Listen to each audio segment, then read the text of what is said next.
going on, guys? So today we're talking about how to beat SuperHeavy Samurai. This is the picture from the show. Make sure you guys click that like button and that subscribe button down below. You know the rules. That's right. Rules. I'm just kidding. It's not a rule. It's not that serious. If you guys have an archetype that you want me to talk about, I will more than welcome any and all suggestions about any and all decks, from Pearly Kashtira to Heraldic Beasts or Nordics.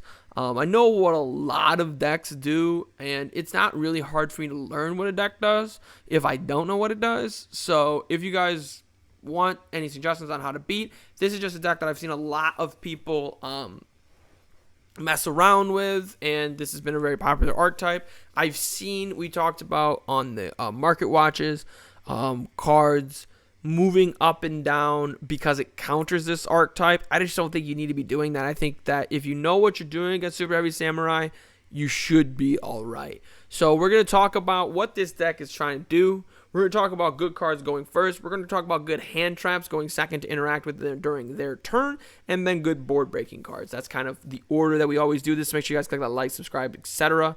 So what SuperHeavy Samurai is essentially trying to do, this is kind of what it's always been trying to do. It's trying to summon out as many SuperHeavy Samurai cards as possible in its first turn. Now, because the archetype got some new support, the way it has been able to contort how it does that is completely different. Like when this picture came out and the first wave of support of SuperHeavy Samurai came out, you had to run like a full, 20 or 30, possibly even more card lineup with SuperHeavy Samurais in it for the consistency, right? But now, because of new cards from Cyberstorm Access and other cards that they've gotten as well, it's not just the new support. They have been getting, SuperHeavy Samurai is one of the most supported archetypes in all of Yu-Gi-Oh! So they have been getting a lot of support. So this idea that it can do a lot of things with very little is very important to remember, because something that kind of gets lost a lot of the time when preparing for a deck like SuperHeavy Samurai, like you can know what the deck does inside and out better than your opponent and still lose. Why? Because the deck's ideal starting hand is 1 or 2 starter cards and 3 hand traps. Now, I know most archetypes are like that. It's been like that since, I don't know if you guys watched Lithium 2300's Cross Bandless Cup. Zodiac was just on there. Zodiac Fusion subs, Zodiac was on there, and that was really the first archetype that I can vividly remember, which was like, okay, we opened 1 barrage and 4 hand traps, right? And all that's happened since then is decks have gotten better, and so have the hand traps. So it's not just playing around SuperHeavy Samurai and summoning up the Baron and the Therion King and the Appaloozas. It's also playing around an Ash, in Nibiru, different things like that. That really is what makes this deck so tricky. The fact that it can have a going second hand, going first, and still full combo. Or the fact that it have a going first hand, going second, and still have multiple forms of disruption because of the way that the decks are built. So that's really what the deck does. Going first, there can only be one, is fantastic. This archetype loves the Earth Machine. Right, so Goes and Mash Rivalry, terrible. And what's beautiful about There Can Only Be One, because it's newer, right? Rivalry and Goes and Mash have been around for almost a decade. If I think actually, yeah, a decade, if not more. There Can Only Be One has not. But what There Can Only Be One does, it says if Rivalry is not good and Gozen's not good, luckily you have There Can Only Be One. So you flip up a There Can Only Be One against, the SuperHeavy Samurai archetype. They have to make some tough decisions. They're going to have to negate it, but like I said, this is going first because it is a trap card, so it makes it very awkward for them to play because they have to find a way to out that. And they do have decent spell and trap removal, but because of the way this archetype functions, right, with so many, especially if they're older, their newer cards kind of drifted away from this because Konami realized putting this restriction on archetype was so stupid. But their older cards have a big restriction where a lot of their effects are either not even a thing, like they don't even have effects, or are very restricted if you have a spell and trap. It's like if this card is sent to the graveyard, if you have no spells and traps, do this, right? Or if this card is in your hand, if you have no spells and traps in your graveyard, do that, right? And because of that restriction, we do see cards like Harpy's Feather Duster, Lightning Storm, Cosmic Cyclone, Twin Twisters, Galaxy Cyclone I've messed around with before, I'm not going to lie. I've messed around with Galaxy Cyclone because Galaxy Cyclone can banish itself, so you can return on your Super Heavy Samurai stuff, but it's still very tricky, and most people aren't running it. So what you end up doing with that is they don't really have an answer to There Can Only Be One, or of course, Skill Drain. Skill Drain is an absolutely fantastic card against this. Mind Drain isn't terrible. Mind Drain's a little different. I think Mind Drain's still at 1, isn't it? Where it shuts down all the hand traps. Debunk comes into mind as well. And I think, if I'm remembering correctly with Debunk also negates effects in the graveyard. And that's going to be super crucial. That's where a card like D-Fissure, Macrocosmos, remember, both those cards are at 3. Those are really good as well. You just activate a D-Fissure.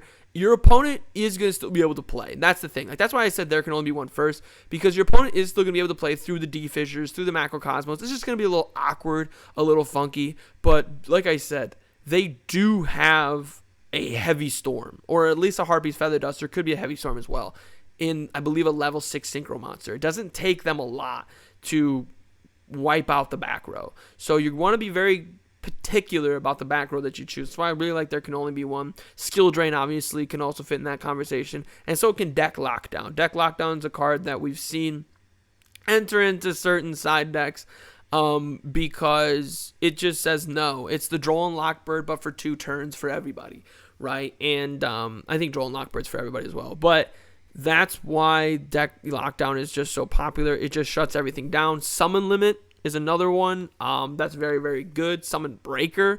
Summon Breaker is a little trickier because it adds a summon. That third summon can be huge too. So Summon Breaker is a little bit different. There's like Extra Net as well. That's kind of like you draw a card every time your opponent summons from the extra deck, which isn't really that great, but it's still an idea. And Summon Limit, we know what Summon Limit can do. That's a very, very good card.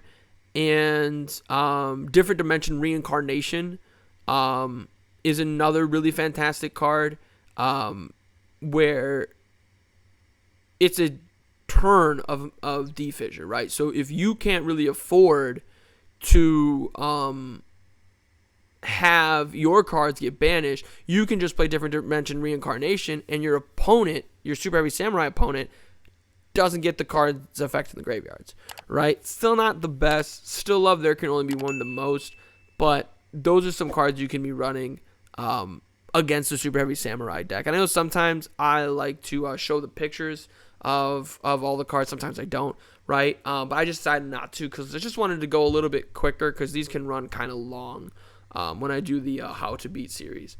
But going second during your opponent's first turn should be a little more obvious because these are cards that we've seen a lot of. Droll and Lockbird and Nibiru are very, very good right now.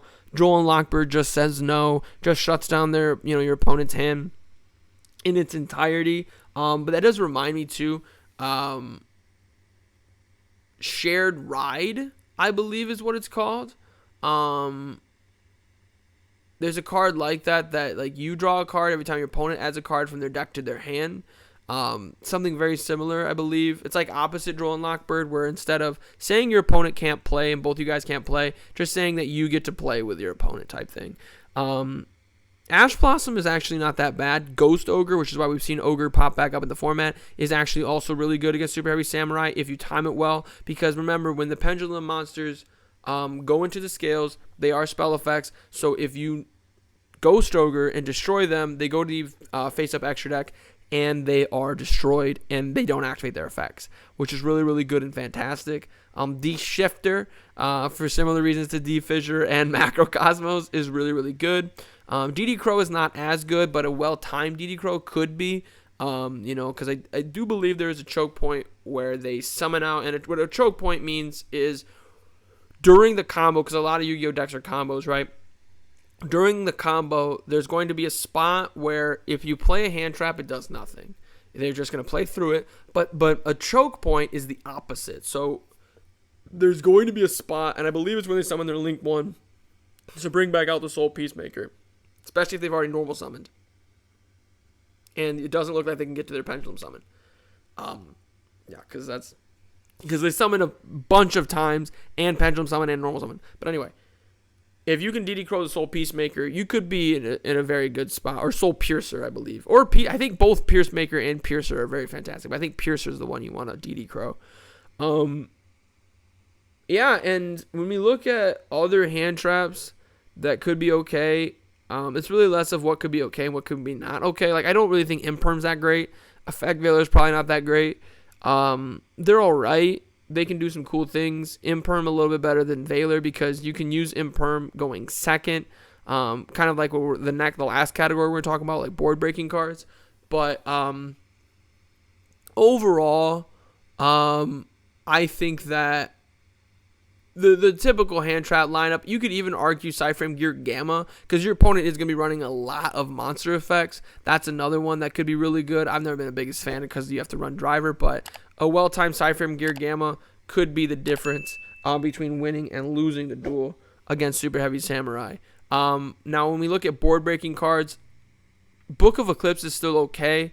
I know we're kind of not running that anymore because Kashtira. They do make a Baron de Fleur and Ethereon King Regulus, so it's a little trickier. Lightning Storm is good. Obviously, Forbidden Droplet, Dark Ruler No More are still fantastic, and they have no way of getting to Solemn Judgment or Magic Jammer or Dark Bribe, or whatever to negate the Dark Ruler No More. So a Dark Ruler No More is really, really good against Super Heavy Samurai. Obviously, a well-placed Kaiju if you drop it on the Appaloosa, or the Baron de Fleur should be really good, or even Santa Claus if you're running Santa Claus for the Pearly matchup. And the biggest thing to remember, right, so this is kind of like the final thing I want to talk about. The biggest thing to remember with this archetype is that while it is really good early game at getting out a full combo with 2 pieces or 1 piece, it's really a 1-card combo, and it can do that again, it probably can't do it again, right? Because cards like Pot of Avarice, Jar of Avarice, now they do run the Infotrack Tunneler, I believe is its name. They do run an Infotrack monster that banishes itself to shuffle back 5 cards and draw 2 cards. If you can negate that, that can be negated by Ash, Gamma, kind of DD Crow as well. And, obviously you could put them under Droll and Lock so they can't activate it there.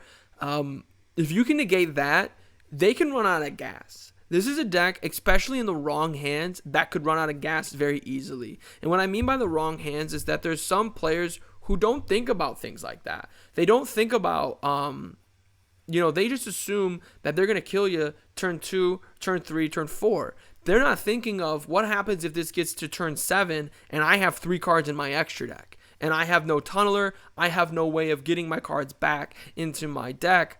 I might just lose because I ran out of engine, right? So the idea of resource management is very important because I think a lot of times Super Heavy Samurai players, they know a specific play string, a specific combo, and in certain hand states and game states, they can just win. But in others, it's not as easy for them to do so.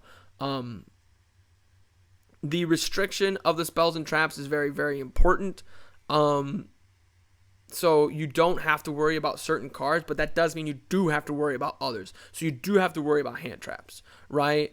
But what's cool about that is if you're able to play around it, and that is kind of paying a little attention to the meta. What are the hand traps that Super Heavy Samurai players are running? What are the ones that they're not running, right? Are they running Joel and Lockbird? Are they running Veilers? Are they running Ash Blossoms? Are they running Nibiru? I think a big reason why Super Heavy Samurais has been able to flourish is because there are just so many hand traps. When the deck first came out about a decade ago, the hand traps were like Maxi, Veiler, DD Crow, Hainwata, right? And Karibo and stuff like that. But now you have Nibiru, you have the Psyframe cards, you have Ash Blossom, Ghost Ogre, Ghost Spell, Ghost Luma, Ghost Warner. One of those was wrong. One of those was not one of those is not an actual card.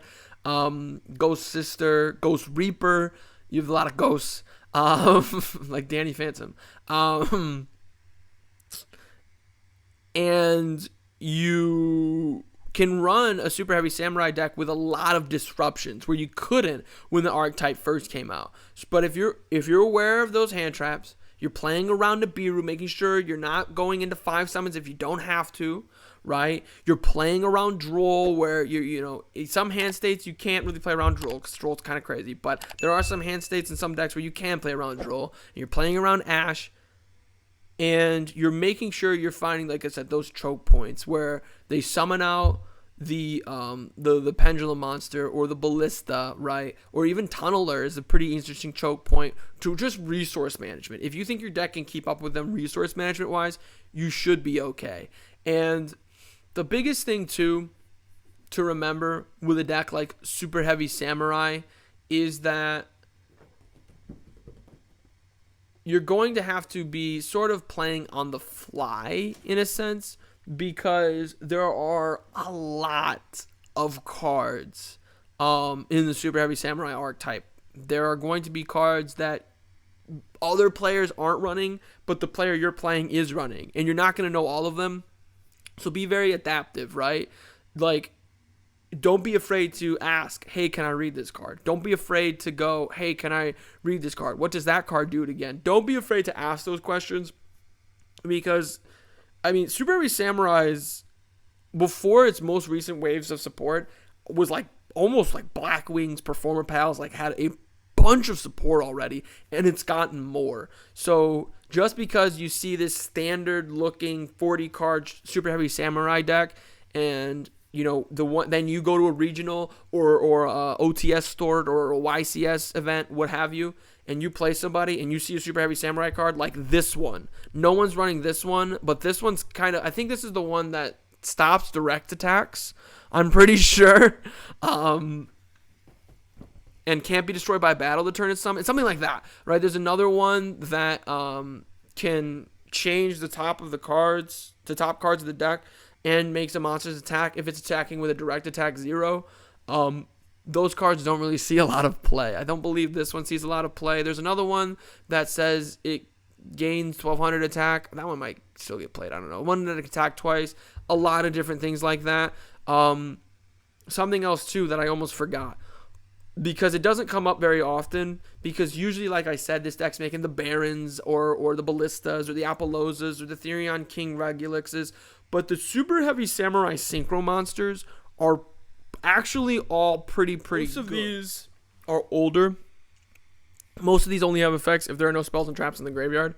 I'm just going to let you guys know what all 9 of these do, because you don't really see them very often, but they do get ran, so it's just important to know that these exist, right? So this one attacks defense position and gains 900 defense, free special summon monster your opponent controls, so it can get pretty thick pretty quickly.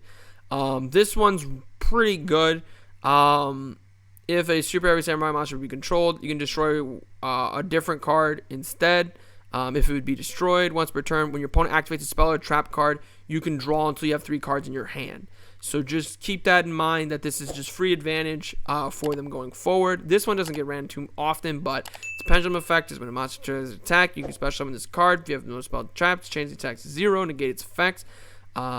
Its monster effect is this card can attack, obviously, when it's in defense position. Most of the monsters say that. So if you are running cards like Mirror Force, I don't know why you would be.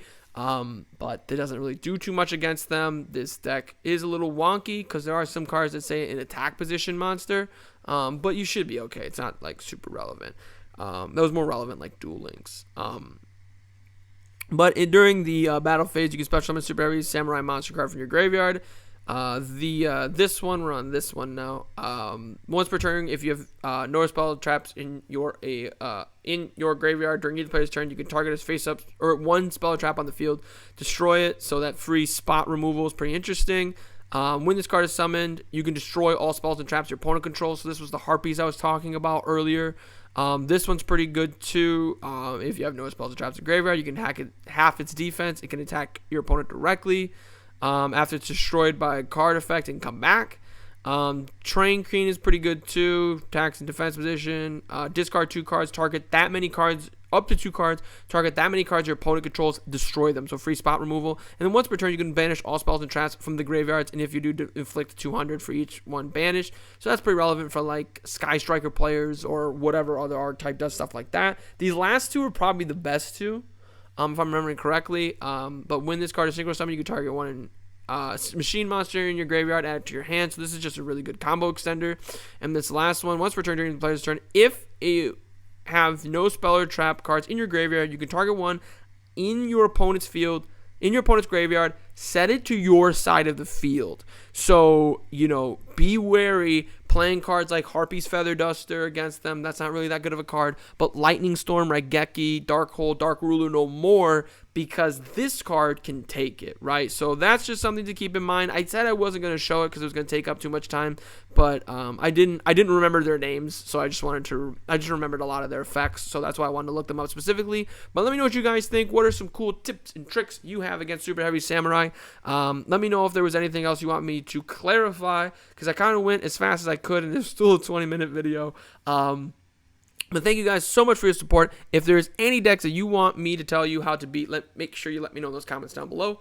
Most importantly of all, as always, have a good day.